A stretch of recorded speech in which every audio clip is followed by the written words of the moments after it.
नमस्ते and welcome. मैं Kesaram, assistant professor राजनीति विज्ञान, राजकीय महाविद्यालय बाड़मेर। आज के इस व्याख्यान में हम ग्रुप थ्योरी यानी समूह सिद्धांत या बहुलवाद की मान्यताओं पर चर्चा करेंगे।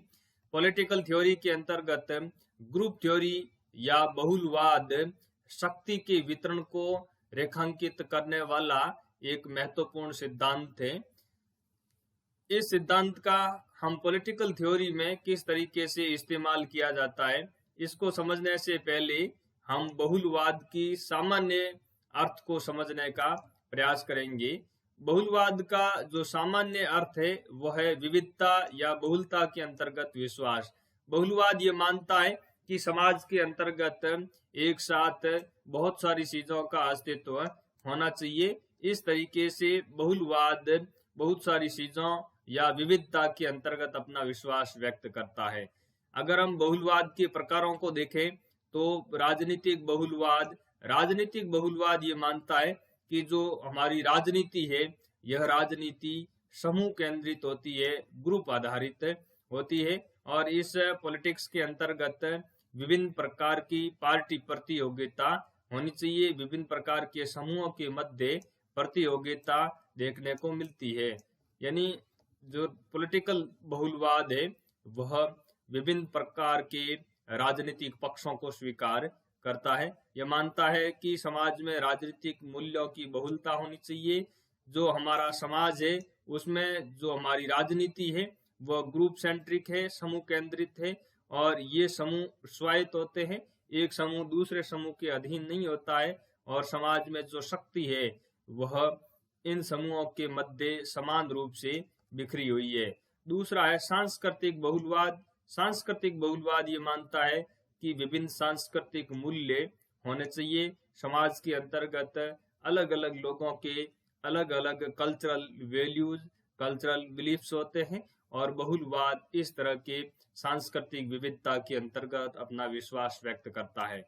तीसरा नैतिक बहुलवाद का मतलब है कि समाज में विभिन्न प्रकार के नैतिक मूल्य होने चाहिए, यानी नैतिक मूल्यों की विविधता के अंतर्गत नैतिक बहुलवाद अपना विश्वास व्यक्त करता है। तो कुल मिलाकर के जो बहुलवाद है, बहुलवाद बहुत सारी चीजों का एक साथ अस्तित्व होने के अंतर्गत अपना विश्वास व्यक्त करता है। अब हम ये समझेंगे कि पॉलिटिकल थ्योरी राजनीतिक सिद्धांत के अंतर्गत ग्रुप थ्योरी या बहुलवाद का क्या अभिप्राय है। समूह सिद्धांत या ग्रुप थ्योरी। समूह सिद्धांत को हम बहुलवादी सिद्धांत के रूप में भी जानते हैं और यह समूह सिद्धांत या बहुलवाद ये मानता है कि हमारी जो पॉलिटिक्स है, समाज के अंतर्गत जो राजनीति संचालित होती है वह ग्रुप सेंट्रिक है, समूह केंद्रित है। इन समूहों का मतलब क्या है? इन समूहों का मतलब इंटरेस्ट ग्रुप से है, हित समूह से है। समाज में विभिन्न प्रकार के लोग रहते हैं और इन विभिन्न प्रकार के लोगों के हित है वो अलग अलग होते हैं। जिन लोगों का जो कॉमन इंटरेस्ट होता है, समान हित होता है, वे सभी लोग मिलकर के अपने हितों की पूर्ति के लिए एक प्रकार के हित समूह का निर्माण करते हैं। दूसरे प्रकार के लोग जिनका दूसरा हित होता है वो अपने समान हितों की प्राप्ति के लिए दूसरे प्रकार के इंटरेस्ट ग्रुप का निर्माण करते हैं। तो इस तरह से समाज को अगर हम देखें तो बहुलवाद ये मानता है कि हमारी जो राजनीति है इन ग्रुप्स के माध्यम से ही संचालित होती है। जैसे अगर उदाहरण के रूप में हम देखें तो विद्यार्थी अपने कॉमन इंटरेस्ट को प्राप्त करने के लिए स्टूडेंट्स यूनियन का निर्माण करते हैं। मजदूर है वो अपने कॉमन इंटरेस्ट को प्राप्त करने के लिए मजदूर यूनियन का निर्माण करते हैं। शिक्षक अपने कॉमन इंटरेस्ट को प्राप्त करने के लिए शिक्षक यूनियन का निर्माण करते हैं। उसी तरीके से किसान अपने कॉमन इंटरेस्ट को प्राप्त करने के लिए किसान यूनियन का निर्माण करते हैं। तो ये जो यूनियंस है ये बहुलवाद इनको ग्रुप्स के रूप में देखता है, इंटरेस्ट ग्रुप के रूप में देखता है और बहुलवाद ये मानता है कि जो राजनीति है वह समाज में इन्हीं ग्रुप्स के माध्यम से ही संचालित होती है। तो बहुलवाद ये कहता है कि ये जो ग्रुप्स है यह राजनीति के अंतर्गत अपनी केंद्रीय भूमिका निभाते हैं, इसलिए हम बहुलवादी सिद्धांत को पॉलिटिकल थ्योरी में ग्रुप थ्योरी के नाम से भी जानते हैं। यह ग्रुप थ्योरी या बहुलवाद ये मानता है कि अगर हम समाज में शक्ति के वितरण को देखें तो समाज में जो पावर है वो एक जगह केंद्रित नहीं रहती, बल्कि ये जो पावर है वो समाज के अंतर्गत विकेंद्रीकृत होती है। यह विकेंद्रीकरण कहाँ पाया जाता है? ये जो समाज में अनेक तरह के ग्रुप्स है, इन ग्रुप्स के अंतर्गत पावर है वो विकेंद्रीकृत देखने को मिलती है।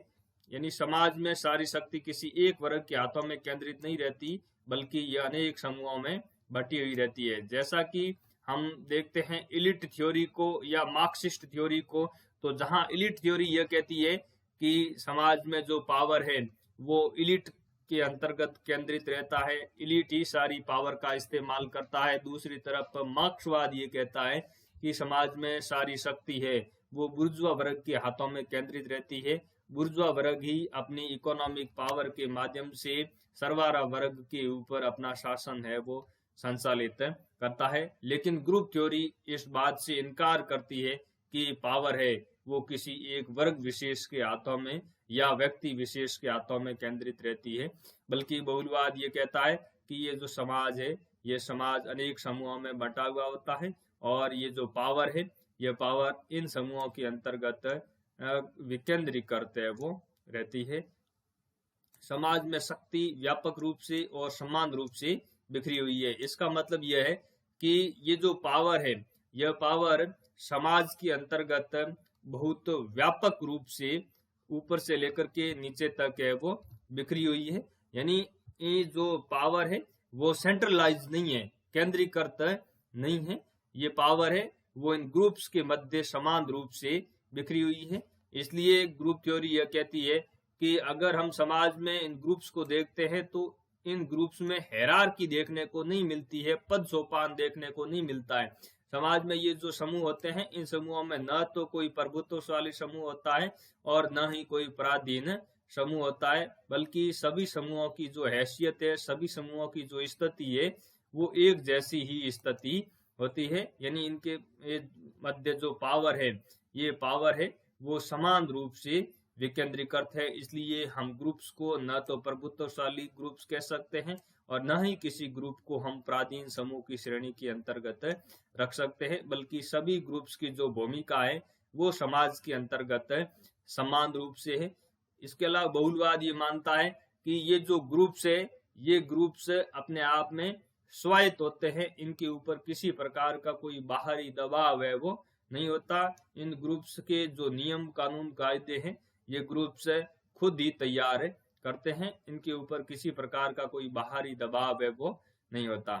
इस प्रकार अगर हम देखें तो ग्रुप थ्योरी ये मानता है कि समाज में जो शक्ति है वो विकेंद्रीकृत है, वो किसी एक वर्ग विशेष के हाथों में केंद्रित नहीं है। कहाँ विकेंद्रीकृत है? यह विभिन्न प्रकार के ग्रुप्स के अंतर्गत समान रूप से विकेंद्रीकृत है। इसका मतलब सभी ग्रुप्स की जो पावर है वो बराबर बराबर पावर है। एक समूह अपने क्षेत्र के अंतर्गत अपने पावर का इस्तेमाल करता है तो दूसरा समूह है वो अपने दूसरे क्षेत्र के अंतर्गत अपने पावर का इस्तेमाल करता है। तो इस तरीके से ग्रुप थ्योरी शक्ति के विकेंद्रीकरण के अंतर्गत अपना विश्वास व्यक्त करता है। ग्रुप थ्योरी ये मानती है कि ये जो समाज में ग्रुप्स है जिनके माध्यम से पॉलिटिक्स है वो संचालित होती है, समाज संचालित होता है, ये ग्रुप्स एक दूसरे पर आश्रित है यानी इंटरडिपेंडेंट है। इनमें से एक समूह दूसरे समूह के ऊपर अपनी निर्भरता इनकी होती है। यानी एक समूह दूसरे समूह पर आश्रित होता है और दूसरा समूह है वो पहले समूह के ऊपर आश्रित होता है। इस तरीके से यह जो समूह केंद्रित राजनीति है, ये जो समूह केंद्रित समाज है, वो इसमें जो विभिन्न प्रकार के ग्रुप्स है वो एक दूसरे के ऊपर अंतर्निर्भर होते हैं। ये समूह एक दूसरे से अपनी परस्पर इंटरेक्शन करते हैं, क्रिया करते हैं, संवाद करते हैं, डायलॉग करते हैं और इस डायलॉग के माध्यम से, इंटरेक्शन के माध्यम से एक समूह है वो दूसरे समूह की शक्ति को संतुलित करने का भी प्रयास करते हैं। इसलिए ये समाज में विभिन्न प्रकार के ग्रुप्स के मध्य किसी प्रकार की हायरार्की है वो देखने को नहीं मिलती। बहुलवाद या ग्रुप थ्योरी ये मानती है कि ये समूह है ये ग्रुप से यही निर्णय निर्माण के स्वतंत्र और स्वायत्त केंद्र होते हैं। सरकार की या राज्य की केवल इतनी भूमिका होती है कि ये जो ग्रुप्स आपस में डायलॉग करते हैं, इंटरेक्शन करते हैं और इनके जो हित है इनमें सामंजस्य स्थापित करने का प्रयास है वो राज्य के द्वारा या सरकार के द्वारा किया जाता है। बाकी सारे जो निर्णय हैं वो वास्तव में किसके द्वारा लिए जाते हैं? ग्रुप थ्योरी ये मानती है कि निर्णय है वो वास्तव में समूहों के द्वारा लिए जाते हैं, ग्रुप्स के द्वारा लिए जाते हैं। सरकार का या राज्य का कार्य तो केवल इतना है कि वो विभिन्न प्रकार के जो ग्रुप्स है उनके जो परस्पर विरोधी हित है उनमें सामंजस्य स्थापित करने का प्रयास करे। जैसे मजदूरों के हित और जो उद्योगपतियों के हित है वो एक दूसरे के विपरीत होते हैं, लेकिन ग्रुप थ्योरी ये मानती है कि विपरीत होते हुए भी इन दोनों परस्पर विरोधी ग्रुप्स के जो हित है उनमें डायलॉग के माध्यम से, डिबेट के माध्यम से, डिस्कशन के माध्यम से सामंजस्य स्थापित कर लिया जाता है और सरकार इनके मध्य तटस्थता की भूमिका निभाती है, मध्यस्थता की भूमिका है वो निभाती है।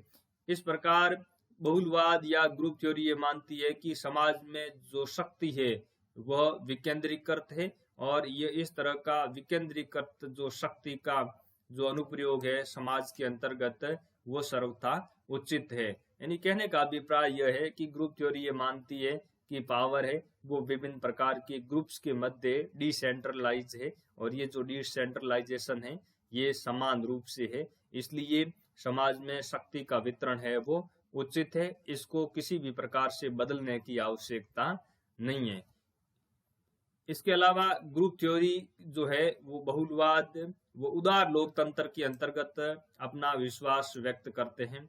लिबरल डेमोक्रेसी के अंतर्गत इनका विश्वास है, ये लिबरल डेमोक्रेसी का समर्थन करते हैं। लेकिन लिबरल डेमोक्रेसी की जो बहुलवादियों के द्वारा परिभाषा दी गई है वह परिभाषा कुछ इस तरह है कि जो लिबरल डेमोक्रेसी है वो क्या है, वह है स्वायत्त समूहों के बीच सौदेबाजी की प्रक्रिया। यानी बहुलवाद या ग्रुप थ्योरी यह कहती है कि लिबरल डेमोक्रेसी के अंतर्गत जो निर्णय निर्माण के वास्तविक केंद्र है जिनके द्वारा वास्तव में ही निर्णय लिया जाता है, वह निर्णय किसके द्वारा लिया जाता है?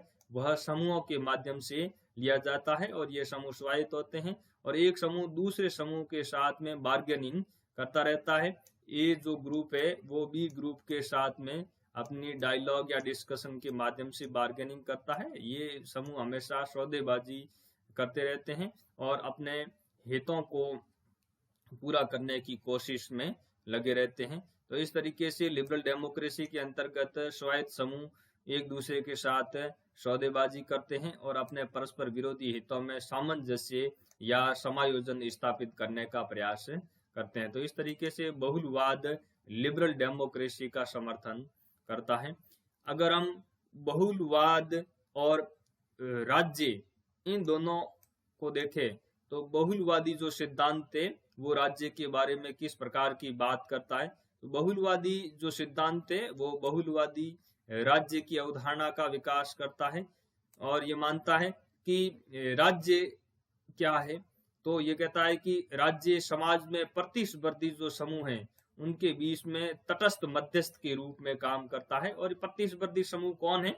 ये विभिन्न प्रकार के ग्रुप से, जैसा कि मैंने बताया कि किसानों के किसान यूनियन होते हैं, मजदूरों के मजदूर यूनियन, उद्योगपतियों के उद्योग जो यूनियन होते हैं और विद्यार्थियों के विद्यार्थी यूनियन होते हैं। तो ये समाज में विभिन्न प्रकार के कॉम्पिटिटिव ग्रुप से, इनके मध्य राज्य क्या करता है? राज्य तटस्थता की भूमिका निभाता है। राज्य इनमें से किसी ग्रुप का पक्ष नहीं लेता बल्कि राज्य हमेशा तटस्थ रहता है। राज्य इन प्रतिस्पर्धी जो समूह हैं इनके मध्य हमेशा मध्यस्थता करता है और इनके जो विरोधी हित है उनके बीच में सामंजस्य स्थापित करने का प्रयास करता है। जैसे खेल के अंतर्गत जो भूमिका एम्पायर या रेफरी की होती है वही भूमिका राजनीति के अंतर्गत इन प्रतिस्पर्धी समूहों के मध्य राज्य की है। एम्पायर हमेशा निष्पक्ष रूप से निर्णय लेता है, तटस्थ रह करके निर्णय लेता है। ठीक उसी तरीके से राज्य भी समाज के अंतर्गत इन कॉम्पिटिटिव ग्रुप्स के मध्य एम्पायर की भूमिका में ही रहता है। राज्य हमेशा तटस्थ रहते हुए, मध्यस्थता की भूमिका निभाते हुए निष्पक्ष रूप से ही निर्णय लेता है। राज्य सभी नागरिकों के हितों में कार्य करता है। राज्य के लिए सभी नागरिक एक समान है। राज्य कॉमन गुड, सामान्य शुभ की प्राप्ति के लिए, सार्वजनिक हित का प्रतिनिधित्व करने के लिए हमेशा कार्य करता है। राज्य विभिन्न समूहों के लिए, विभिन्न प्रकार के हितों के लिए, विभिन्न प्रकार के सामाजिक वर्गों के प्रभाव के लिए हमेशा संवेदनशील रहता है। राज्य किसी विशेष हित या समूह के पक्ष में पक्षपाती नहीं होता है, यानी राज्य किसी प्रकार का किसी विशेष हित समूह के पक्ष में किसी प्रकार का पक्षपात है वो नहीं करता, बल्कि राज्य हमेशा तटस्थता की भूमिका में रहता है। राज्य हमेशा निष्पक्ष रह करके कार्य करता है। जो हित समाज के हित होते हैं वही राज्य के हित होते हैं, यानी कहने का अभिप्राय है कि राज्य के जो हित है वो समाज के हितों से अलग नहीं होते हैं। इसका मतलब ये नहीं है कि बहुलवाद है वो राज्य और समाज को पर्यायवाची के रूप में मानता है। बहुलवाद राज्य और समाज को पर्यायवाची के रूप में नहीं मानता है, यह राज्य और समाज के बीच में अंतर करता है, लेकिन यह कहता है कि राज्य के हित वही हित है जो कि समाज के हित है, यानी समाज और राज्य के हित है वो एक दूसरे के पूरक है। दोनों का जो हित है वो है जनता का कल्याण करना। यह मानता है कि राज्य समाज का सेवक है, न कि उसका स्वामी।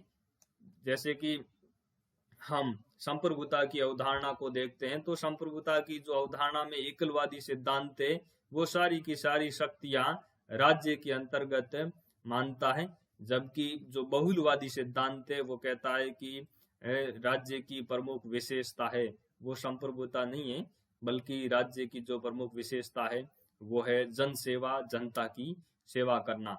तो जहां एकलवादी सिद्धांत राज्य को स्वामी बना देता है, वहीं संप्रभुता के संदर्भ में जो बहुलवादी सिद्धांत है वो राज्य को समाज का सेवक बना देता है। तो हमने बहुलवादी सिद्धांत के परिप्रेक्ष्य में राज्य को देखा तो ये मानता है कि राज्य तटस्थता की भूमिका में है, राज्य मध्यस्थता की भूमिका में है, राज्य हमेशा निष्पक्ष करके काम करता है, वह किसी भी विशेष समूह का पक्ष है वो नहीं लेता है, बल्कि राज्य तटस्थ मध्यस्थ के रूप में रहते हुए हमेशा निष्पक्ष रूप में कार्य करता है। तो यह राज्य का बहुलवादी सिद्धांत जिसको हमने ग्रुप थ्योरी के संदर्भ में देखने का प्रयास किया। यह जो हमने अभी सारी विशेषताएं देखी ग्रुप थ्योरी की, यह जो बहुलवाद है यह आरंभिक बहुलवाद है जिसको हम शास्त्रीय बहुलवाद के रूप में भी जानते हैं। इसके जो समर्थक विद्वान हैं उनमें है आर्थर बेंटले। आर्थर बेंटले की जो पुस्तक है वो है द प्रोसेस ऑफ गवर्नमेंट। यह पुस्तक 1908 के अंतर्गत प्रकाशित हुई। इस पुस्तक के अंतर्गत ही सर्वप्रथम आर्थर बेंटले ने समूहों का व्यवस्थित रूप से अध्ययन करने का प्रयास किया, यानी समूहों का सर्वप्रथम व्यवस्थित अध्ययन करने वाला विद्वान कौन है, वो है आर्थर बेंटले। इसलिए हम आर्थर बेंटले को समूह सिद्धांत का प्रतिपादक भी मानते हैं। दूसरा जो विद्वान है क्लासिकल प्लुरलिस्ट से संबंधित, शास्त्रीय बहुलवाद से संबंधित प्रमुख विद्वान, वो है F.W. मैटलैंड और ओटो वॉन गियरके। F.W. मैटलैंड और ओटो वॉन गियरके यह भी बहुलवाद से संबंधित विद्वान है, और इनके जो बहुलवाद से संबंधित जो विचार है, इन दोनों विचारकों के विचारों को हम मैटलैंड गियरके थीसिस के रूप में भी जानते हैं। मैटलैंड गियरके थीसिस का सामान्यतः यह मतलब है कि F.W. मैटलैंड और ओटो वॉन गियरके ने बहुलवाद से संबंधित समूहों से संबंधित अपने विचार व्यक्त किए, और इन विचारों के अंतर्गत इन्होंने बताया कि ये जो समाज में ग्रुप होते हैं, इन ग्रुपों का अपना कानूनी व्यक्तित्व होता है। कानूनी व्यक्तित्व के रूप में हम समूहों को पहचान सकते हैं। नेक्स्ट जो विद्वान है वो है लास्की। लास्की भी प्रमुख बहुलवादी विद्वान है। लास्की यह मानता है कि राज्य संघों का एक संघ है। समाज में विभिन्न प्रकार के समुदाय या संघ होते हैं, और इन्हीं संघों से मिलकर के राज्य का निर्माण है वो होता है। MacIver, Figgis Lindsay, Ernest Barker, Duguit, Krabbe, MP Follett और GDH कॉल यह प्रमुख शास्त्रीय बहुलवादी विद्वान हैं। प्रतियोगिता परीक्षा के अंतर्गत इनके नाम पूछे जा सकते हैं या इनका जो सिद्धांत है वो पूछा जा सकता है। इसलिए ये जो विद्वान हैं ये शास्त्रीय बहुलवाद से संबंधित जुड़े हुए प्रमुख विद्वान हैं। अब तक हमने शास्त्रीय बहुलवाद को समझने का प्रयास किया, जो कि ये मानता है कि शक्ति है वो समाज में विभिन्न प्रकार के प्रतियोगी समूहों के अंतर्गत, स्वायत्त समूहों के अंतर्गत समान रूप से बिखरी हुई है। अब हम नव बहुलवाद पर चर्चा करेंगे। नव बहुलवाद ये मानता है कि जो समाज में शक्ति का विभिन्न प्रकार के समूहों में विकेंद्रीकरण है, उसमें थोड़ा सा नव बहुलवाद ने संशोधन किया है, जैसे कि शास्त्रीय बहुलवाद की मान्यताएं हैं। अगर हम देखें नव बहुलवाद को, तो नव बहुलवाद शास्त्रीय बहुलवाद की मूल मान्यताओं में ही विश्वास रखता है। यानी शास्त्रीय बहुलवाद की जो मूल मान्यताएं हैं, शास्त्रीय बहुलवाद ये मानता है कि समाज में विभिन्न प्रकार की चीजों का एक साथ अस्तित्व होना चाहिए, मूल्यों की विविधता होनी चाहिए, राजनीतिक मूल्यों की विविधता होनी चाहिए। तो नव बहुलवाद भी इस तरह की मूल मान्यताओं के अंतर्गत विश्वास रखता है। लेकिन शास्त्रीय बहुलवाद की जो मान्यताएं हैं उसमें थोड़ा बहुत संशोधन है वो नव बहुलवादियों के द्वारा किया गया है। जैसा कि अब देखते हैं, हम एलीट थ्योरी को देखते हैं, हम मार्क्सिस्ट थ्योरी को देखते हैं, हम नव दक्षिणपंथी सिद्धांतों को देखते हैं, तो वो मानते हैं कि समाज में शक्ति विकेंद्रीकृत नहीं है बल्कि केंद्रीकृत है। तो इस तरह के समूहों से ही प्रेरणा लेते हुए नव बहुलवादियों ने शास्त्रीय बहुलवाद की मान्यताओं के अंतर्गत संशोधन किया है। और नव बहुलवादी ये मानते हैं कि समाज के अंतर्गत जो व्यावसायिक समूह होते हैं, जो आर्थिक संगठन होते हैं, जो व्यावसायिक संगठन होते हैं, ये जो संगठन होते हैं ये अन्य समूहों की तुलना में विशेषाधिकार रखते हैं। यानी इन आर्थिक संगठनों की, व्यापारिक संगठनों की भूमिका है वो अन्य ग्रुप्स की तुलना में ज्यादा होती है। तो इन्होंने जो राज्य का परिप्रेक्ष्य है, राज्य को थोड़ा आलोचनात्मक रूप में इन नव बहुलवादियों ने विवेचित किया है। नव बहुलवादी ये मानते हैं कि आधुनिक जो औद्योगिकृत राज्य है, यह शास्त्रीय बहुलवादी जिस तरह की बातें करते हैं उनकी तुलना में ज्यादा जटिल है और उत्तरदायी भी कम है। तो इन विद्वानों के अंतर्गत कौन है? रॉबर्ट डहाल है, चार्ल्स लिंडब्लॉम है, जेके गोल्डब्रेथ है। तो ये सारे के सारे विद्वान ये मानते हैं कि राज्य जिस तरह का शास्त्रीय बहुलवादियों ने बात करी कि राज्य तटस्थ के रूप में, मध्यस्थ के रूप में भूमिका निभाता है, सभी समूहों की जो भूमिका है समाज के अंतर्गत एक समान होती है, नव बहुलवादी इस बात को स्वीकार नहीं करते। नव बहुलवादी ये कहते हैं कि व्यापारिक संगठन यानी जो आर्थिक संगठन है यह अन्य समूहों की तुलना में समाज में अपना विशेषाधिकार रखते हैं। राज्य भी कहीं न कहीं इन व्यावसायिक समूहों का, आर्थिक संगठनों का पक्ष है वो लेता है। तो इस तरीके से इन जो नव बहुलवादी है यह कहते हैं कि राजनीति में या समाज में व्यावसायिक समूह, आर्थिक समूह यह दूसरे समूहों की तुलना में ज्यादा शक्तिशाली होते हैं, इसलिए राज्य तटस्थ मध्यस्थ की भूमिका में नहीं है। तो रॉबर्ट डहाल और जो चार्ल्स लिंडब्लॉम यह नव बहुलवाद से जुड़े हुए प्रमुख विद्वान हैं। रॉबर्ट डहाल और चार्ल्स लिंडब्लॉम ने जो लिबरल डेमोक्रेसी है उसके लिए एक शब्दावली का इस्तेमाल किया है और ये शब्दावली है पोलार्की। पोलार्की का मतलब क्या होता है? पोलार्की इन्होंने लिबरल डेमोक्रेसी को रेखांकित करने के लिए शब्द का इस्तेमाल किया और पोलार्की का मतलब भी यही है कि शक्ति है वो विभिन्न प्रकार के समूहों के अंतर्गत समाज में बिखरी हुई है और ये समूह है वो स्वायत्त होते हैं और इन समूहों में आंतरिक अनुशासन होता है। ये समूह लोकतांत्रिक जवाबदेही पर आधारित होते हैं। तो इस तरीके से हमने इस व्याख्यान के अंतर्गत ग्रुप थ्योरी या बहुलवाद को समझने का प्रयास किया। उम्मीद करता हूं कि यह व्याख्यान आपको काफी मदद करेगा राजनीतिक सिद्धांत में समूह सिद्धांत या बहुलवाद को समझने में। धन्यवाद।